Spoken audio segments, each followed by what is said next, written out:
ಮಕ್ಕಳೇ, ನಾನು ನಿಮ್ಮ GCK. ನಿಮ್ಮ ಪರೀಕ್ಷಾ ತಯಾರಿ ಯಾವ ರೀತಿ ಇದೆ? ಪಬ್ಲಿಕ್ ಪರೀಕ್ಷೆ ಹತ್ರ ಬರ್ತಾ ಇದೆ. ನಿಮ್ಮ ತಯಾರಿ ಚೆನ್ನಾಗಿದೆ ಅಂತ ನಾನು ಅನ್ಕೊಂಡಿದ್ದೀನಿ. ಅಕಸ್ಮಾತ್ ನಿಮ್ಮ ಪರೀಕ್ಷಾ ತಯಾರಿ ಸಮರ್ಪಕವಾಗಿಲ್ಲ ಅಂತ ಹೇಳಿದ್ರೆ ಭಯ ಕೊಡೋದು ಬೇಡ. ಇನ್ನು ಕಾಲ ಮಿಂಚಿಲ್ಲ. ಇರ್ತಕ್ಕಂಥ ಸಮಯವನ್ನೇ ಸದ್ಬಳಕೆ ಮಾಡಿಕೊಂಡ್ರೆ ಖಂಡಿತವಾಗ್ಲೂ ನೀವು ಪರೀಕ್ಷೆಯಲ್ಲಿ ಯಶಸ್ಸನ್ನ ಕಂಡೇ ಕಾಣ್ತೀರಾ. ಅಂದಾಗೆ ನೀವು ಓದ್ತಕ್ಕಂಥದ್ದು ಮುಖ್ಯ ಅಲ್ಲ, ಆ ಓದೋದ್ರ ಜೊತೆಗೆ ಕೇಂದ್ರೀಕರಿಸಿ, ಅಂದ್ರೆ ನಿಮ್ಮ ಮನಸ್ಸನ್ನ ಕೇಂದ್ರೀಕರಿಸಿ ನೀವು ಓದಿದ್ರೆ ಖಂಡಿತ ಯಶಸ್ಸನ್ನ ಕಾಣ್ತೀರಾ. ಇವತ್ತು ನಾನು ನಿಮಗೆ ಪರೀಕ್ಷಾ ತಯಾರಿಗೆ ಪಂಚಸೂತ್ರಗಳನ್ನ ಹೇಳ್ಕೊಡ್ಬೇಕು ಅಂತ ಬಂದಿದ್ದೇನೆ. ಪಂಚಸೂತ್ರಗಳು, ಐದು ಸೂತ್ರಗಳನ್ನ ನಾನು ನಿಮಗೆ ಹೇಳ್ಕೊಡ್ತೀನಿ. ಮೊದಲನೇದಾಗಿ, ನನ್ನ ಪ್ರಕಾರ ಪರೀಕ್ಷಾ ಸಮಯದಲ್ಲಿ ವಿದ್ಯಾರ್ಥಿಗಳ ಶತ್ರು ಯಾರು ಅಂದ್ರೆ ಮೊಬೈಲ್ ಫೋನು ಮತ್ತು ಟಿವಿ. ಮಕ್ಕಳೇ, ದಯವಿಟ್ಟು ನಿಮ್ಮ ಪರೀಕ್ಷೆ ಮುಗಿಯೋವರೆಗೂ ಮೊಬೈಲ್ಗಳನ್ನ ಮುಟ್ಬೇಡಿ, ಟಿವಿಯನ್ನ ನೋಡಬೇಡಿ ಅಂತ ಹೇಳಕ್ಕೆ ನಾನು ಇಷ್ಟಪಡ್ತೀನಿ. ಇನ್ನು ಎರಡನೇದಾಗಿ ಏನಿರ್ಬೋದು ಗೆಸ್ ಮಾಡಿ. ನೀವು ಆಯ್ಕೆ ಮಾಡ್ಕೊಳ್ತಕ್ಕಂಥ ಸ್ಥಳ, ನೀವು ಅಧ್ಯಯನ ಮಾಡಬೇಕು ಅಂದ್ರೆ ನೀವು ಆಯ್ಕೆ ಮಾಡ್ಕೊಳ್ತಕ್ಕಂಥ ಸ್ಥಳನೂ ಸಹ ತುಂಬಾ ಮುಖ್ಯ ಆಗುತ್ತೆ. ನೀವೇನ್ ಮಾಡ್ತೀರಾ? ಸೋಫಾ ಮೇಲೋ, ಹಾಸಿಗೆ ಮೇಲೋ ಎಲ್ಲಾದ್ರೂ ಕುತ್ಕೊಂಡು ಓದಕ್ ಪ್ರಯತ್ನ ಪಡ್ತೀರಾ? ಖಂಡಿತ ಇನ್ಮೇಲೆ ಆ ರೀತಿ ಮಾಡಬೇಡಿ. ಓದಕ್ಕೋಸ್ಕರ ಒಂದು ನಿರ್ದಿಷ್ಟವಾದ ಜಾಗವನ್ನ ಗುರುತಿಸ್ಕೊಳ್ಳಿ. ಅದು ರೀಡಿಂಗ್ ರೂಮ್ ಆಗಿರ್ಬೋದು ಅಥವಾ ಸ್ಟಡಿ ಟೇಬಲ್ ಆಗಿರ್ಬೋದು. ನಮ್ಮನೇಲಿ ಸ್ಟಡಿ ಟೇಬಲ್ ಇಲ್ಲ ಅಂತ ಯೋಚನೆ ಮಾಡ್ತಾ ಇದ್ದೀರಾ? ಸಮಸ್ಯೆ ಇಲ್ಲ.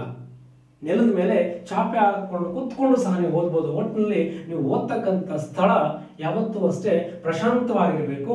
ಟಿವಿಯಿಂದ ಮತ್ತಿತರ ಒಂದು ಡಿಸ್ಟರ್ಬೆನ್ಸ್ ಆಗಬಾರ್ದು. ಅವುಗಳಿಂದ ದೂರ ಇರತಕ್ಕಂಥ ಸ್ಥಳದಲ್ಲಿ ನೀವು ಪ್ರಶಾಂತವಾದ ವಾತಾವರಣದಲ್ಲಿ ಓದಬೇಕಾಗುತ್ತೆ.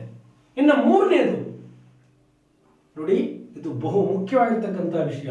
ನೀವು ಓದುವುದಕ್ಕೆ ಕುಳಿತುಕೊಳ್ಳುವುದಕ್ಕಿಂತ ಮೊದಲು ನೀವು ಮಾಡಬೇಕಾಗಿರ್ತಕ್ಕಂಥ ಪ್ರಮುಖವಾದ ಕೆಲಸ ಏನು ಅಂತ ಹೇಳಿದ್ರೆ, ನಿಮಗೆ ಓದಲು ಬೇಕಾಗಿರ್ತಕ್ಕಂಥ ಪುಸ್ತಕ, ಬರೆಯೋ ಪುಸ್ತಕ, ಪೆನ್ನು, ಪೆನ್ಸಿಲು, ರಬ್ಬರು, ಕ್ಯಾಲ್ಕುಲೇಟರು ಇತ್ಯಾದಿ ಓದಲು ಬೇಕಾದಂತ ಯಾವುದೇ ಪರಿಕರಗಳಿರಲಿ ಅವುಗಳನ್ನು ನೀವು ಮೊದಲು ತಂದಿಟ್ಕೋಬೇಕು. ಇಲ್ಲಾಂದ್ರೆ ಏನಾಗುತ್ತೆ ಅಂದ್ರೆ ನೀವು ಓದೋ ಸಮಯದಲ್ಲಿ ಅವುಗಳನ್ನು ತರೋಕೆ ಅಂತ ನೀವು ಆ ಕಡೆ ಈ ಕಡೆ ಹೋದಾಗ ನಿಮ್ಮ ಮನಸ್ಸು ಅಲ್ಲೋಲ ಕಲ್ಲೋಲ ಆಗುತ್ತೆ. ನಿಮ್ಮ ಕೇಂದ್ರೀಕರಿಸಿರ್ತಕ್ಕಂಥ ಮನಸ್ಸು ಅಲ್ಲೋಲ ಕಲ್ಲೋಲ ಆದಾಗ ಜ್ಞಾಪಕ ಶಕ್ತಿ ಕಡಿಮೆ ಆಗುತ್ತೆ, ಓದೋದ್ರ ಕಡೆ ಆಸಕ್ತಿನೂ ಸಹ ಕಡಿಮೆ ಆಗುತ್ತೆ ಅಂತಕ್ಕಂಥದ್ದು ನನ್ನ ಅನಿಸಿಕೆ. ಆದ್ರಿಂದ ಓದೋದಕ್ಕಿಂತ ಮೊದಲು ನೀವು ಅವನ್ನೆಲ್ಲ ತಂದು ಇಟ್ಕೊಳ್ಳಿ ಅಂತ ಹೇಳಕ್ಕೆ ಇಷ್ಟಪಡ್ತೀನಿ. ಇನ್ನು ನಾಲ್ಕನೇದಾಗಿ, ಓದೋ ಸಮಯದಲ್ಲಿ ಊಟವನ್ನು ಕಡಿಮೆ ಮಾಡಿ, ತಿಂಡಿ ತಿನಿಸುಗಳನ್ನ ತಿನ್ಬೇಡಿ, ಕುರುಕಲು ತಿಂಡಿಗಳನ್ನ ಕೇಳಬೇಡಿ, ಚಾಕ್ಲೇಟ್ಗಳನ್ನ ಇದನ್ನ ತಿಂತ ನೀವು ಓದ್ತಕ್ಕಂಥ ಅಭ್ಯಾಸವನ್ನ ಖಂಡಿತ ಮಾಡಬೇಡಿ. ಹಿತಮಿತವಾದ ಶುಚಿಯಾದ ಅಲ್ಪ ಪ್ರಮಾಣದ ಆಹಾರವನ್ನು ಸೇವನೆ ಮಾಡೋದು ಒಳ್ಳೆಯದು ಪರೀಕ್ಷೆ ಸಮಯದಲ್ಲಿ ಅಂತಕ್ಕಂಥದ್ದು ನನ್ನ ಅನಿಸಿಕೆ. ಅದೇ ರೀತಿ ನೀವು ಯಥೇಚ್ಛವಾಗಿ ನೀರನ್ನು ಕುಡಿಯೋದು ಒಳ್ಳೆಯದು. ಹಾಗೆ ನಿದ್ಗೆಟ್ಟು ಓದಬೇಡಿ. ಅದೇನೋ ಗಾದೆ ಮಾತಿದೆಯಲ್ಲ, ನಿದ್ಗೆಟ್ರು ಬುದ್ಗೆಟ್ರು ಅಂತ. ನಿದ್ಗೆಟ್ಟು ಓದಿದ್ರೆ ಖಂಡಿತವಾಗ್ಲೂ ಓದಿದ್ದು ಮನಸ್ಸಿಗೆ ಹೋಗೋದಿಲ್ಲ, ಅದರಿಂದ ಸಮಸ್ಯೆ ಆಗುತ್ತೆ. ಹಾಗನ್ಬಿಟ್ಟು ಸಿಕ್ಕಾಪಟ್ಟೆ ನಿದ್ದೆನೂ ಮಾಡಬೇಡಿ. ನಿಮಗೆ ಕನಿಷ್ಠ ಒಂದು ದಿನಕ್ಕೆ ನನ್ನ ಪ್ರಕಾರ 5 ರಿಂದ 7 ಗಂಟೆವರೆಗೂ ನೀವು ನಿದ್ದೆ ಮಾಡಲೇಬೇಕು. ಉಳಿದ ಸಮಯದಲ್ಲಿ ನೀವು ಓದಿ ಅಂತ ಹೇಳಕ್ಕೆ ನಾನು ಇಷ್ಟಪಡ್ತೀನಿ. ಇನ್ನು ಕಟ್ಟ ಕಡೆಯದಾಗಿ ಬಂದ್ರೆ ಏನ್ ಮಾಡಬೇಕು? ನೀವು ಓದ್ತಕ್ಕಂಥದ್ದು ಮುಖ್ಯ ಅಲ್ಲ, ಜೊತೆಗೆ ನೀವು ಬರೀಬೇಕು. ನಿಮ್ಗೆ ಗೊತ್ತಿದೆ, 100 ಸಲ ಓದೋದು 1 ಸಲ ಬರೆಯೋದಕ್ಕೆ ಸಮ ಆಗಲ್ಲ. ನೀವು ಏನು ಓದ್ತೀರಾ ಅದನ್ನ ಖಂಡಿತ ಪುಸ್ತಕದಲ್ಲಿ ಬರೀಬೇಕು. ನಿಮ್ಮ ಅಕ್ಷರಗಳು ದುಂಡಾಗಿರಲಿ. ಹಾಗೆ ವ್ಯಾಕರಣವನ್ನ ನೀವು ಕರೆಕ್ಟ್ ಆಗಿ ಬರೀಬೇಕಾಗುತ್ತೆ. ಗ್ರಾಮರ್ ಮಿಸ್ಟೇಕ್ಸ್ ಅನ್ನ ಮಾಡಬೇಡಿ. ಅಂಕಗಳು ಎಷ್ಟು ಪ್ರಶ್ನೆ ಅಂಕಗಳು ಅನ್ನೋದ್ರ ಮೇಲೆ ಡಿಪೆಂಡ್ ಆಗ್ತಾ ಹೋಗುತ್ತೆ.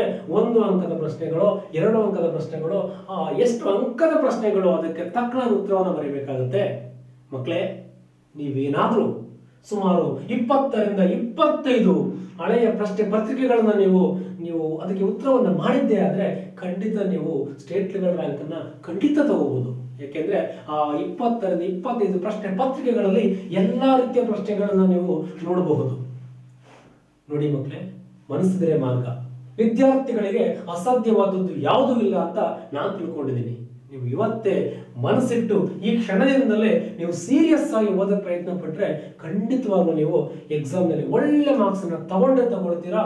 ನೀವು ಏನು ಅನ್ಕೊಂಡಿದ್ದೀರಾ, ಮುಂದೆ ಏನಾಗಬೇಕು ಅಂತ ಅನ್ಕೊಂಡಿದ್ದೀರಾ ಅದನ್ನ ಮಾಡೇ ಮಾಡ್ತೀರಾ. ಭವ್ಯ ಭಾರತದ ಕನಸು ನಿಮ್ಮಂತ ಮಕ್ಕಳ ಮೇಲಿದೆ.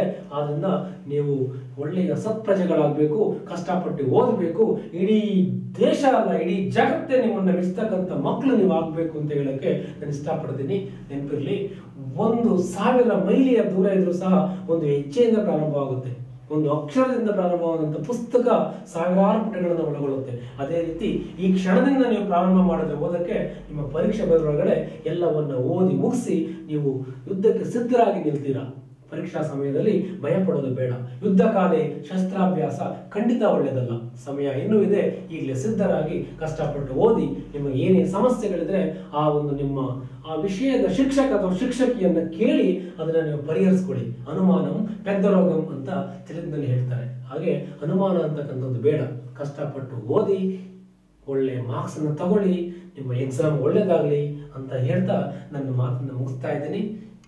ಜೈ ಹಿಂದ್, ಜೈ ಕರ್ನಾಟಕ ಮಾತೆ. All the best.